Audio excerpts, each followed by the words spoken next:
Water signs, tignan po natin kung ano ang mensahe para sa iyo ngayong araw. Keep in mind po na ito ay general reading lamang, so hindi po lahat ay makaka-relate, so be open-minded. I'm sending you positive energies. Tignan natin. Water signs, Cancer, Pisces, and Scorpio. Tignan po natin, Spirit Guide, ano po ang mensahe natin. Meron tayo dito nga blessing of fire. Some of you, ang kadil nyo ba is fire signs or pwedeng sobrang passionate kayo ngayong araw na ito sa inyong mga ginagawa. Hindi ko alam kung meron dito mahilig kayo sa red na kulay. Ayan po. Or pwedeng mahilig kayo sa rose or any red, something red. Ayan po. A blessing of fire. So, nandun yung passion po ninyo sa inyong mga gagawin ngayon. Talagang 100% yung effort ninyo. Ganadong-ganado kayo, in short. We have a blessing on a homecoming. Ayan po. Hindi ko alam kung may nasunugan dito ng bahay. Oo. So, pwedeng busy-busy kayo. Or mauso kasi yung nakikita ko. Hindi ko alam kung nagluluto ba yung iba sa inyo sa kahoy, ganyan. Or meron bang fiesta sa lugar ninyo. Ganyan.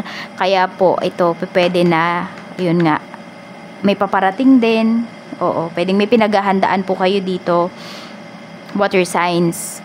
Yan yung nangyayari. Kaya busy-busy po yung iba sa inyo.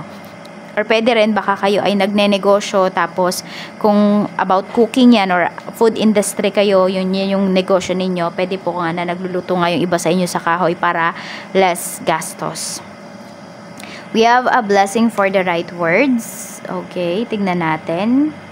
Okay, pwedeng kayo naman yung nagre-reklamo dito. Mauso kasi dyan sa lugar ninyo. Pwedeng tuwing hapon, baka may nagsisiga. Alam niyo, sinisindihan yung mga kalat.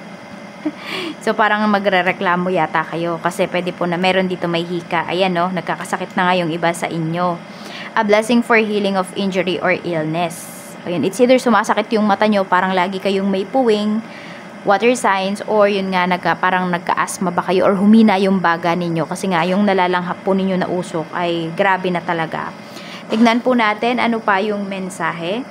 Spirit Guide, mensahe pa po natin kay water signs, Cancer, Pisces, and Scorpio. We have girl talk.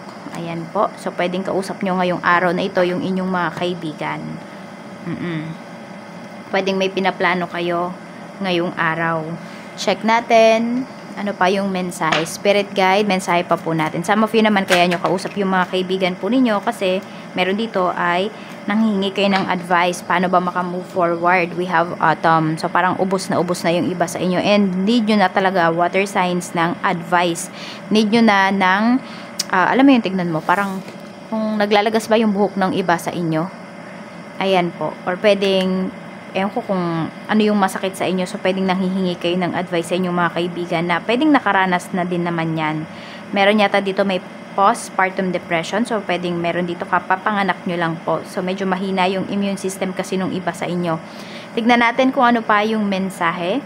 Spirit Guide, ano pa po yung mensahe natin kay water signs, Cancer, Pisces, and Scorpio. Hindi ko alam, meron ba ko bakain ng mais ngayon? Hindi ko alam kung nasa lata ba yan or yung, yung nasa cup pa.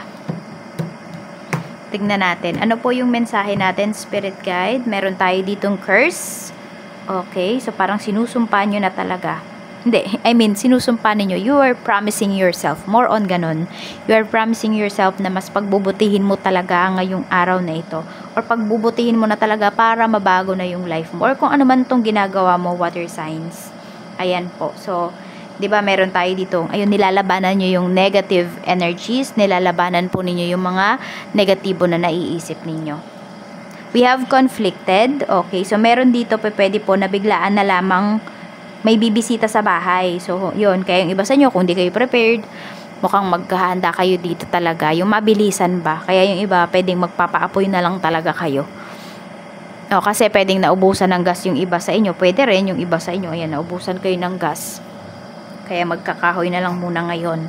We have shocking. Okay, meron kang ano dito, meron magsasabi sa'yo. Pwedeng magtatapat sa'yo ng mag-express ng love niya. Meron din naman dito, water signs, pwede na. Merong isang tao dito na alam mo yung meron siyang sasabihin sa'yo na hindi mo akalain na masasabi niya sa'yo.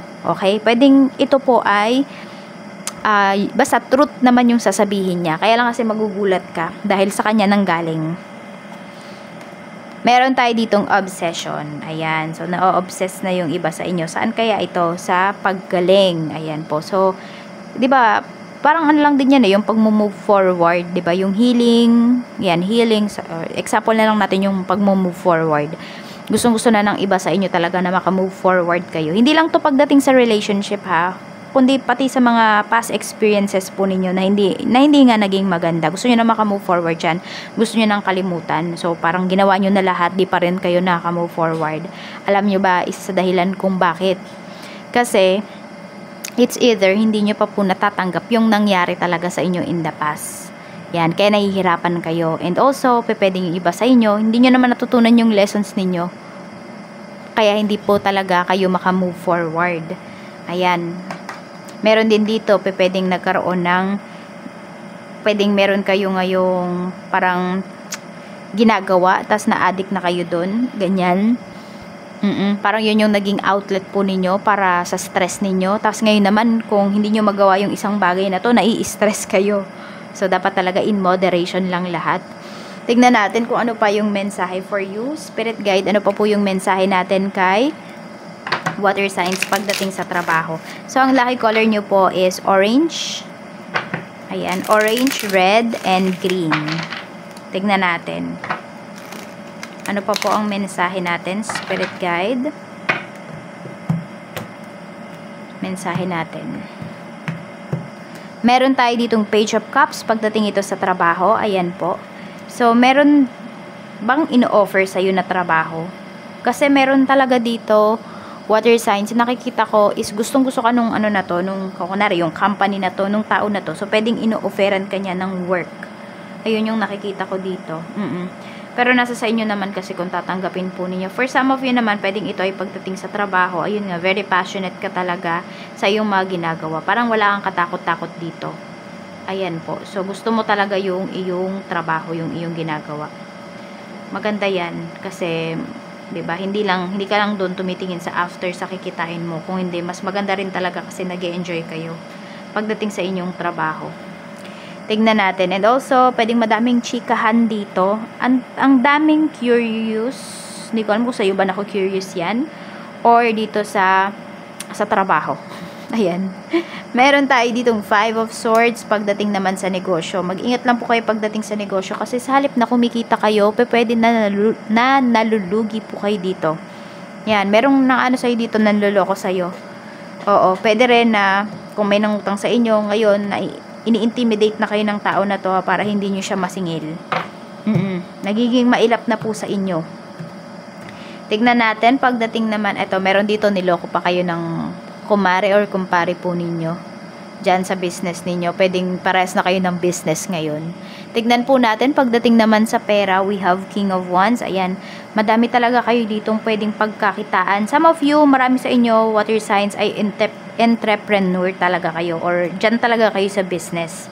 Kailangan lang talaga yun, mga maling tao yung kasama ninyo or hindi nyo mga ka-align dito sa inyong business, kaya pwedeng nalulugi yung business ninyo. Ayan, pagdating naman sa money, and pinapakita naman po dito na kailangan nyo talagang asikasuhin yung inyong sarili kasi mas nakaka-attract kayo ng pera pag nag-aayos kayo. Water signs, ayun yung pinapakita sa inyo dito ni universe. Try nyong umpisahan yan. Tingnan nyo kung may pagbabago ba. Pag kayo ay nag-ayos. Yung tipong, basta ayusin nyo yung sarili ninyo, yung pananamit ninyo, ganyan. Kasi mas lalapit po sa inyo yung blessings. Kaya, you know, dyan sa mga ginagawa ninyo is wag nyong sabihin na, hindi, pwede na yan. Pwede na ang pwede na. So, mag-ayos po kayo. Tignan natin ano pa yung mensahe pagdating naman sa love life mo. We have Knight of Cups. Meron ba ditong pumuporma sa inyo? Ayun nga, magugulat nga kayo kasi pwede nga po na merong magtapat dito ng nararamdaman niya. And meron dito pwedeng papauwi or very sweet sa'yo ngayong araw na ito. Pwedeng asawa mo to, baka tapos na yung kanyang, yung kanyang trabaho. Oo. So, ayan po. And also, meron dito is pwede po na mapag-uusapan na talaga is kasal. Ayan, baka dito ka magugulat kasi pwedeng meron dito, kakakilala mo pa lang sa taong to, tapos nagyayaya na kaagad siyang magpakasal. So, ito po yung lucky numbers mo. We have number 3, 44, 26, and 42. Maraming salamat po. Water signs, ingat kayo always. More blessings to come. Enjoy the rest of your day. Bye!